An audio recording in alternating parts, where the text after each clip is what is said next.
10 minutes past 6 o'clock now. We're into the world of technology. We have with us our techie guy, our technological consultant, Steve Fung of stevefung.net.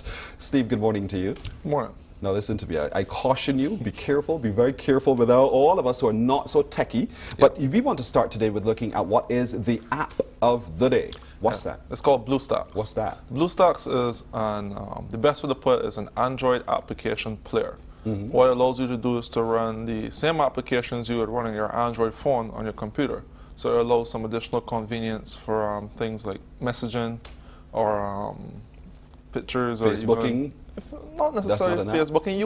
You could use Facebook Messenger on it, but basically all the apps you could use on your phone you can now use on your PC. Let's say, for instance, you're at work, you work from at home, and you're using the PC. You don't want to be pulling out the phone all the time to check your WhatsApp, or pulling out the phone all the time to check your messages from Coca-2 or whatever messenger you use. You can have it. Slow down for a second here, because you're calling some words I'm sure a lot of people don't know what in France you're talking about here. WhatsApp and the Coca-2?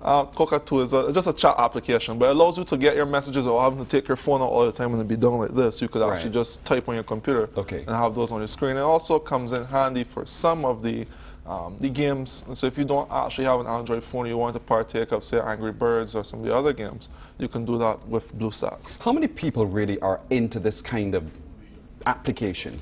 Quite a few. Since they have launched the beta, they have had quite a few million people respond. Trying to get more people here to try it out, because it gives them a bit of the experience of the Android without actually having to go out and buy an Android phone, so they'll be able to try out the applications and what's not. So it's a growing thing. There's an app for that. Yeah. Are apps free, mostly? Mostly you'll find a lot of free apps. There are some paid apps. Paid apps tend to be better than free apps, but a lot of the different levels of free. A lot of the paid apps will have a free version that may be ad supported or may ask you to buy, unlock. You'll get certain features and you unlock to get other features, but there are a plethora of free apps available. Who so mostly uses these apps though? Because I'm a particular generation right now that I'm not so fascinated by apps myself. So who do you find generally would be requesting the BlueStack in particular, or other kinds of apps? Well, it caters to anyone, to be quite honest. If you're a person, all you do is read news. Forgive me. I forgive you, man.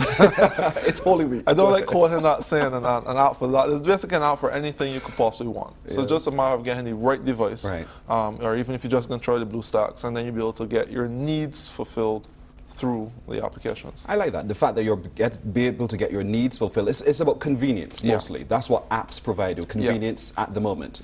All right. There's also the HTCIX. What's that? That sounds like HTC 9. Yeah, it's supposed to be HTC One X. Oh, One X. Yeah, the One X. It's a new line of phones, the One series that they have launched recently. They actually only launched in France so far. But they're new. They're rebranding themselves. Their phones have been known to be notoriously fat and heavy, so they're coming with this new slim unibody design. They're actually going with the same concept as the new Nokia line, the Lumia series. They're using this polycarbonate material that's solid.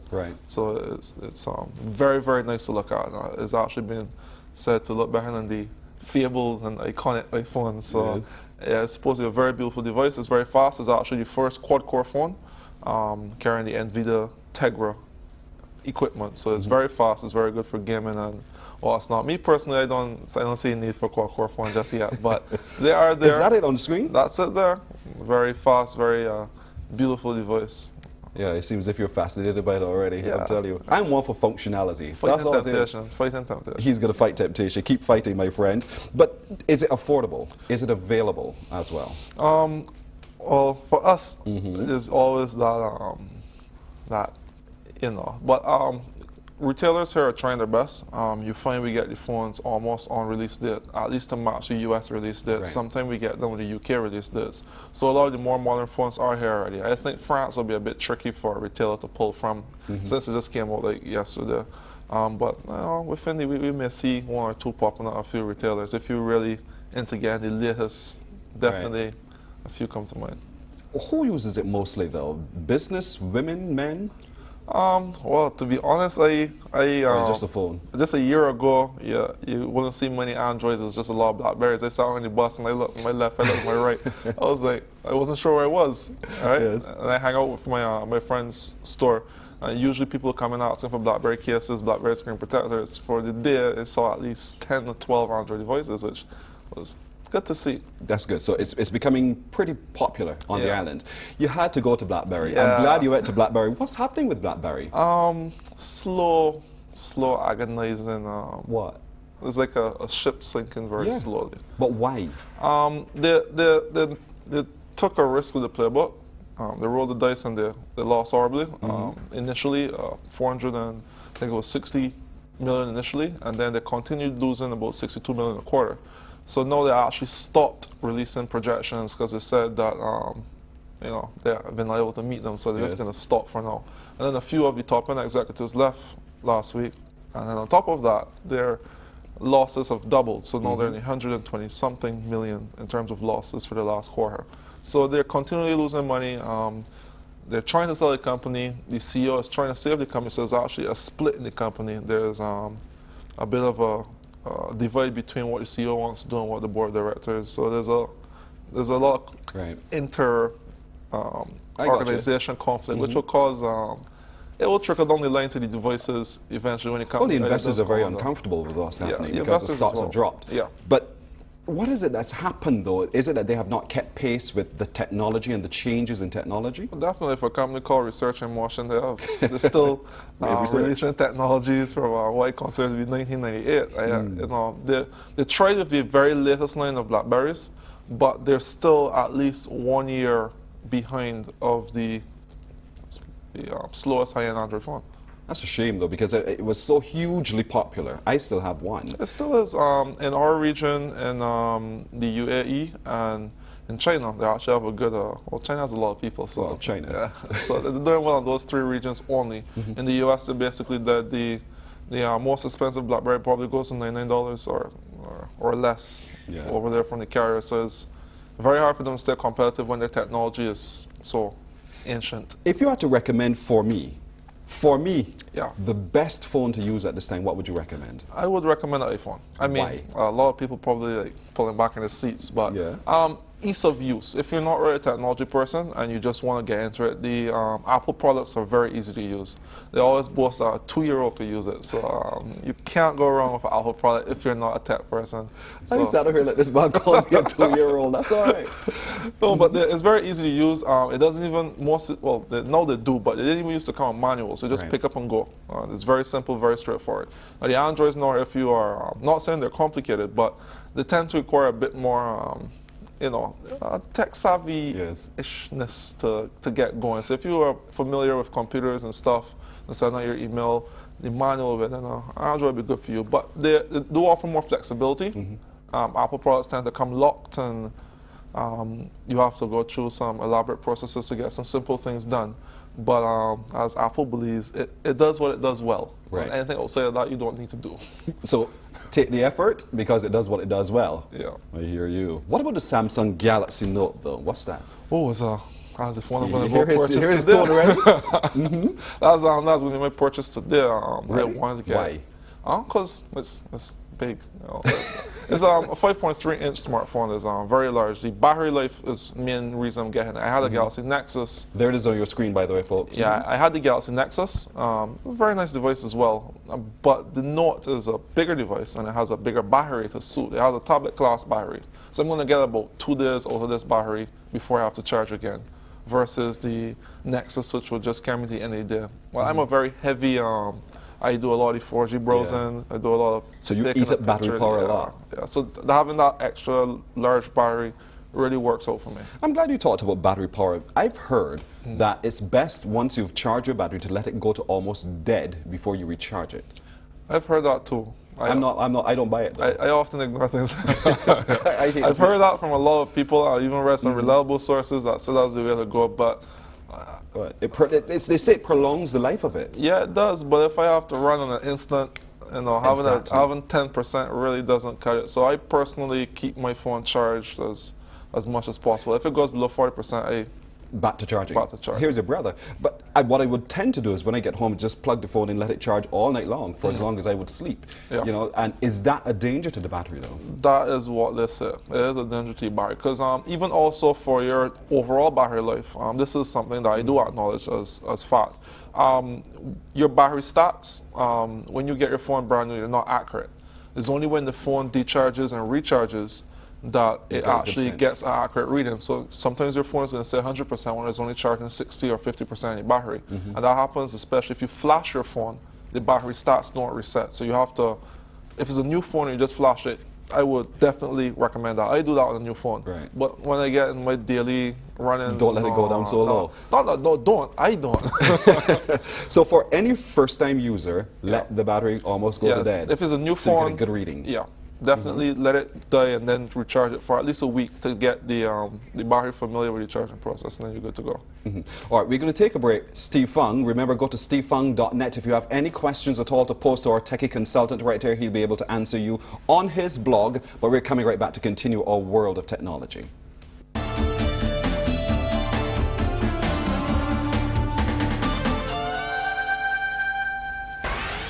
Keep watching this space. We're in the world of technology. Remember, you can pose any questions to Steve at stevefung.net. If you go there, his blog is available to you. You can pose your questions. Steve will take the time to answer you as expertly as he's answering me and all of us this morning. Steve, we were talking about batteries before we left, and I want to look particularly at the laptop battery. The same thing applies for laptops as applied for phones. Let the battery run till death and then come again. Well, that is also recommended for laptops, but once again, that's not something that I personally do. When I'm home, I don't even leave the battery in my laptop. I take it out. Yeah. You just use power? Yeah, when I'm ready to go, or if I have to leave, then I just slap it back in and I go. So I'm doing everything wrong. Well, you're not doing everything wrong. You may be doing it right. You're just not doing it the way I do it. Because battery stays in, just power up and plug in the power cable and that's it. Well, if you're going to use your laptop for a long period of time, the battery aids the heat that the machine generates. So I usually take it out. Now, if you're going to rest your laptop on your bed or something like that, don't do that. My laptop is usually on a cooler on a desk. But I won't recommend taking your battery and tossing it on the bed. If I were to leave my laptop in a car closed up in the sun, does it do any damage? Not really. The internal components of your laptop are able to go up to well over 100 degrees Celsius. For how long? While running. Well, if it's my laptop for a while. But you know, usually the parts are capable of handling extreme temperatures. That isn't really going to cause a problem unless you have your LCD exposed to direct sunlight. Then you may have a problem. But if your laptop is closed down, you should be okay. Should be okay. Now that you talk about LCD and the iPads, because those are LCDs and those have expanded panels. So what about them though? Leaving them in the car, not in the case, and they're exposed to natural sunlight for a little while. Well, no, I don't think you will have such a problem. I wouldn't recommend doing it. I would turn mine upside down at the very least. I didn't need to leave it in the sunlight in plain view. That's kind of taking a risk. I mean, in America, iPods are the more stolen items. Yes. I would at least try to put it under the seat or cover it and put it in a case. But no, you don't want to leave your electronics exposed to direct sunlight, because even if it doesn't damage it, when you do start it up or turn it on, the start temperature will be higher than if you would just had it in a cool place. Right. So instead of starting at say 30, you're going to be starting at 80, which then may cause a problem if your laptop goes over the heat threshold. All right, keep it cool, basically. Yeah. Windows and Windows 8 in particular, let's talk a little bit about that. But before we get to that, I want to talk about Internet Explorer version 7, which I use. He's basing me on the 2-year-old thing. That's all right, you can now base me on this one too. But I do not like Windows 9, the Internet Explorer 9. Okay, well... and I use XP. I don't know anyone that likes Internet Explorer on a whole. There are these pictures all over the internet of very elaborate and crazy things, and then there's usually some person in a little window with Internet Explorer, and that's the only thing people notice.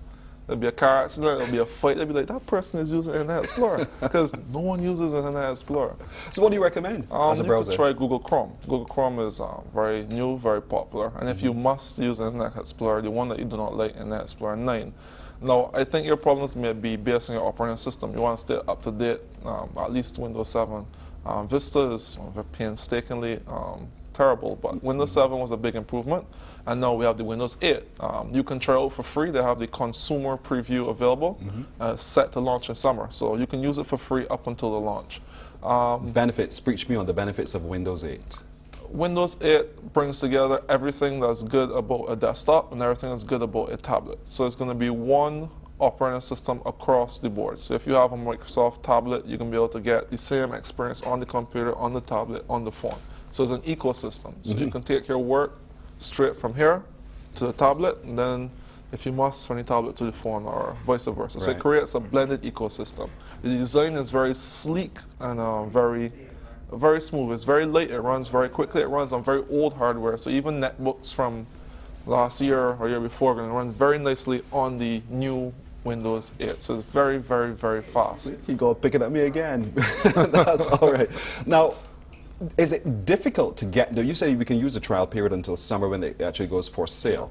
What do I have to do? Is it simple that any novice? Yeah, you just can download apply it, burn it, and you're good to go. They give you burn it. instructions on the site. You can just Google it, or I have the link up on the blog right now, so you could get it from there as well. Let's talk data management for a little while now, Steve, because you know it's going to become very, very critical and costly. Yeah, I'm going to try to behave myself on this one. So I'm going to give a little story. I got a call from my carrier, my service provider, telling me that no, I didn't get a call. I called them. I cannot access my data at all. Right. So when I called, they told me, well, hey, you know, you are over your credit limit. You used up all your data. Well, but I pay you guys for unlimited data. So I'm quite confused. So apparently they changed their system. They didn't send out notices, and you're now billed based on a limited amount. And then when you go over that amount, you're billed per kilobyte. Now this could be a bit troubling for some Android users, especially because our widgets and our apps update actively in the background. It's part of the advantages of having an Android phone, because even if you don't have the app open, when you open it, you have your information up to date. Or your widget is always updating your scores, or your emails coming And that's data. Yeah, so it uses the internet data. So it's advantageous to have our unlimited data. So now you have to keep track of your data. Some phones offer built-in data managers. Some of you will have to download them. But you can download, just search for a data manager on your respective markets. If it's Android, Windows Phone 7, I'm not sure you get one from BlackBerry, but the iPhone for sure.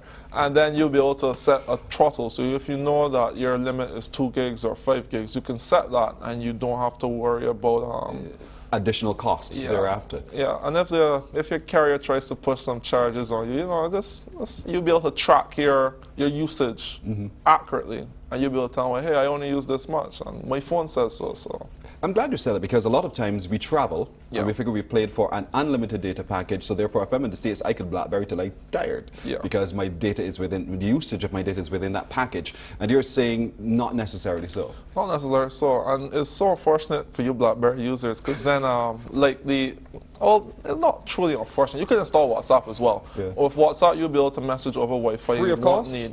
You don't need to have your BlackBerry Spell that word for me. WhatsApp, WHATSAPP. WhatsApp, and that's you can use that over Wi-Fi along with many other messengers, which is why I'm not so sure why the BlackBerry craze is as hot as it is. But it is. But would WhatsApp work on my BlackBerry? Yes. WhatsApp can work on any device? Most devices. It works on some of the Nokias, some of the old Samsungs. Certain versions of BlackBerries have trouble installing. Those are the really old ones. I mean, like the really old ones. But you should be good with general BlackBerries. WhatsApp is actually getting pretty popular now, because as more people stray away from the BlackBerry, it's harder to keep in contact with them. Only BBM. I heard that with WhatsApp you don't, because if I'm on BB, I have to invite someone. I have to have a code and that kind of thing. With WhatsApp, you don't necessarily need to go through that process, correct? Basically, it searches your address book, and everyone in your phone that has his WhatsApp is added to your contact list.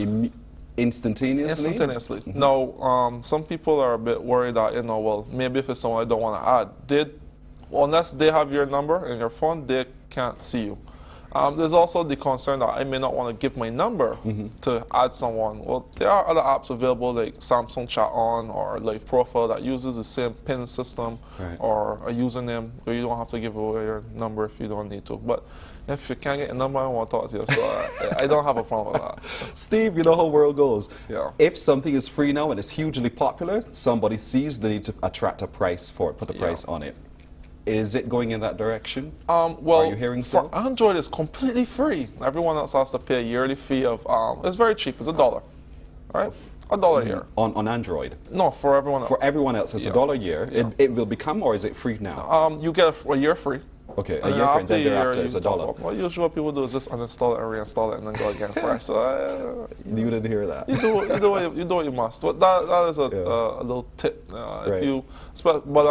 It's good. And the service, if you compare that to use the BlackBerry Messenger, you have to have your service activated. So you have to pay that 10 a week or 30 a month or whatever. Have to.